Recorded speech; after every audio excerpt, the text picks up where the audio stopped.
Assalamualaikum warahmatullahi wabarakatuh. Perkenalkan, nama saya Ermin Triwidayati. Saya mahasiswi S1 Kebidanan Universitas Muhammadiyah Kudus. Di sini saya akan mempersembahkan sebuah video tentang edukasi bahaya pada masa nifas. Assalamualaikum. Waalaikumsalam. Monggo Bu. Nggih, pinarak nggih. Monggo pinarak iki.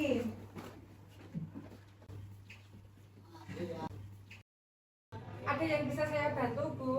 Saya mau konsultasi, Bu, tentang kelahiran. Oh, hari ini jenengan habis melahirkan hari keberapa nih, Bu? Kedua. Oh, kedua. Oke. Apakah jenengan ada keluhan, Ibu? Nggih.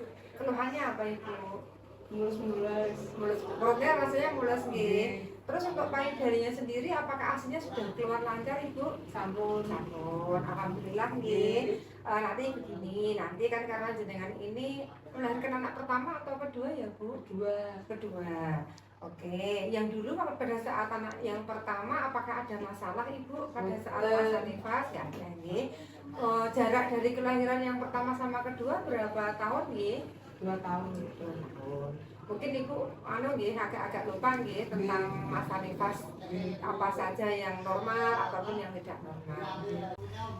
Untuk semua masalah pengetahuan ya Bu, dari ibu hamil, melahirkan maupun masa nifas maupun nanti tentang perkembangan anak, itu jenengan bisa melihatnya di buku KIA kan jenengan nggih Bu. Ibu sudah punya nggih buku KIA nggih.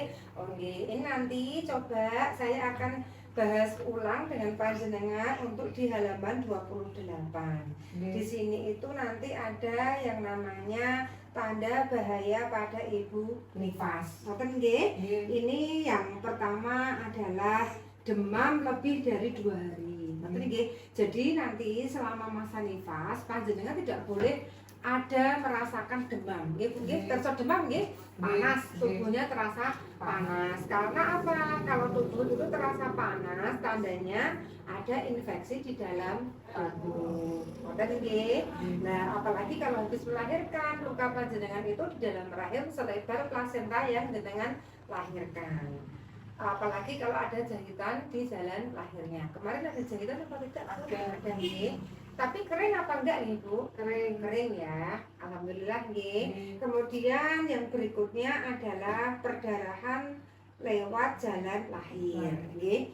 Tapi kalau mengeluarkan darah nggih seperti menstruasi gitu Bu, itu masih wajar, enggak apa-apa. Nah, itu biasanya berlangsung antara 10 sampai 14 hari. Meskipun nanti misalnya ya nanti sudah berhenti tiba-tiba keluar lagi, tapi biasanya cuma ngeflek aja nggih. Nah, itu nanti berlangsung untuk masa nifas sendiri antara 36 sampai 40 hari. Mungkin nggih. Kalau memang nanti keluarnya tiba-tiba kok sor banyak, nah itu sesuatu yang sudah tidak normal. Jadi panjenengan segera datang ke tempat pelayanan kesehatan. Monggo kita ke bidan setempat. Ngoten nggih. Kemudian yang selanjutnya adalah niki nggih Bu.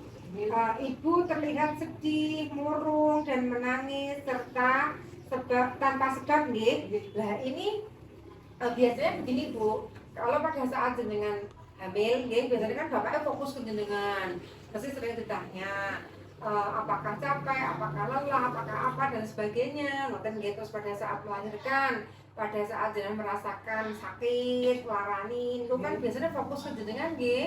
Nah, begitu bayinya lahir, apa yang terjadi? Semuanya fokus kepada bayi yang dilahirkan. Terus ibunya agak dikesampingkan. Itu enggak apa-apa nggih Bu, jangan merasa berkecil hati nggih.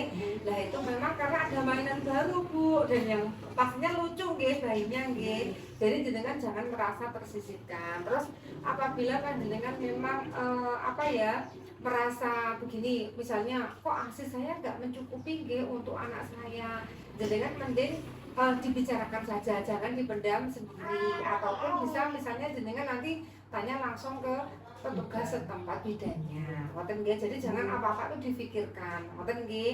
Karena kan kalau ibu yang habis melahirkan itu banyak pikiran juga tidak terlalu baik. Ngoten nggih. Kemudian yang selanjutnya adalah ini. keluar cairan berbau dari jalan lahir. Ngoten nggih. Kalau keluarnya darah, baunya amis apapun anyir itu normal. Tapi kalau baunya cenderung ke arah berbau busuk nggih, nah itu berarti tandanya ada infeksi. Ngoten nggih. Nah itu yang tidak diperkenankan. Ngoten kan, itu berarti tidak wajar, tidak normal. Ngoten nggih. Kemudian yang berikutnya adalah ini. Payudara bengkak, merah, disertai rasa sakit. Ngoten nggih, saat ini pripun Ibu? Aslinya enggak tahu nggih, lancar, payudaranya enggak terasa bengkak, meskipun kadang-kadang kalau terlambat untuk disusui rasanya bengkak nggih. Nah, itu enggak apa-apa. Nanti kalau merasa seperti itu segera disusukan bayinya.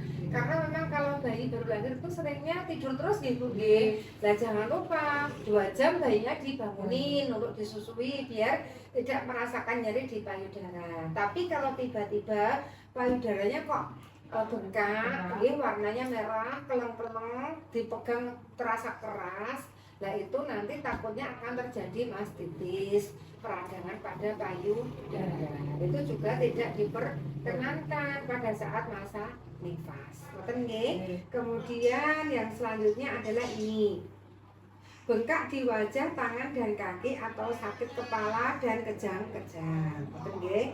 Naudzubillah nggih Bu, muga-muga jangan sampai terjadi seperti ini nggih. Nah, ini biasanya ikutan dari pada saat hamil itu tensinya tinggi Ibu. Makanya kalau tensinya tinggi, kakinya bengkak, itu kan harus alarm nggih, harus waspada. Itu namanya resiko tinggi. Karena apa? Takutnya ada gejala ikutan pada saat setelah melahirkan. Nah, seperti ini tiba-tiba kejang, ngoten nggih. Nah, itu pun bisa terjadi pada ibu yang tidak mengalami tensi tinggi sebelumnya, ngoten nggih. Makanya ibu yang habis melahirkan itu tidak boleh terlalu banyak pikiran, terlalu capek, ngoten nggih.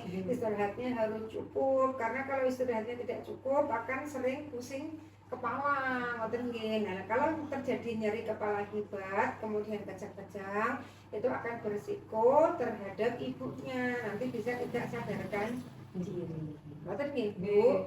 Ini tadi yang saya sebutkan ada berapa, Bu? 6 nggih. Nah, itu insya Allah salah satunya tidak ada di ibu nggih. Ngoten nggih, semoga nanti masa nifas ibu akan berjalan dengan lancar, normal-normal saja, bisa mengasuh putranya, bisa menyusui dengan baik sampai nanti masa nifas selesai. Ngoten nggih. Terus untuk kunjungan nifas sendiri kan ada 4 kali nih Bu. Ini jenengan baru kunjungan yang pertama 1-3 hari. Nanti ada kunjungan yang berikutnya 3-7 hari. Nanti kunjungan yang ketiga adalah 7-35 hari. Yang terakhir adalah setelah 35 hari. Oke nggih. Pripun Bu, ada yang mau ditanyakan dengan penjelasan yang sudah saya berikan tadi? Bu mau tanya Ya. Kalau masih keluar darah terus tuh boleh konsultasi sama bidan, kalau enggak ke dokter.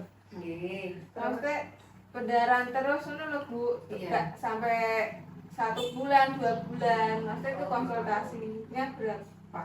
Oh, ngoten enggak, ngeten. Nanti jenengan itu biasanya masa nifas itu mengeluarkan darah antara 10-14 hari. Tapi tidak menutup kemungkinan setelah bersih tiba-tiba nanti keluar darah lagi, tapi enggak banyak. Ngoten nggih. Lah, batas waktu nifas adalah 35-40 hari. Nanti kalau jenengan setelah 40 hari kok masih mengeluarkan darah, nggih, apalagi kok banyak, segera periksa. Ngoten nggih. Tapi nanti kok misalnya masa nifas selesai hari ke-40 jenengan sudah selesai, ngoten nggih, tidak menutup kemungkinan seminggu setelah itu jenengan akan mengalami menstruasi. Kalau jenengan nanti bingung, ngoten nggih, lho kok tiba-tiba keluar darah lagi, jenengan datang periksa saja nggih untuk memastikan apakah darah yang keluar itu memang menstruasi ataupun darah yang lain. Ngoten nggih, sudah jelas nggih kira-kira nggih? Sampun. Saya cukupkan sekian nih Bu pertemuan pada pagi hari ini. Nanti saya harapkan panjenengan kan di rumah punya buku ya. Nanti dibuka-buka kembali. Nanti apa saja yang harus jenengan lakukan pada masa nifas. Ngoten nggih. Semuanya informasi insya Allah sudah cukup yang ada di buku KIA, termasuk nanti cara pengasuhan bayi panjenengan. Ngoten nggih. Selamat kondur, sugeng kondur. Semoga nanti segera sampai di rumah selamat dan segera ketemu sama bayinya nggih. Monggo Bu. Matur suwun Bu Nggih. konsultasinya. Nggih.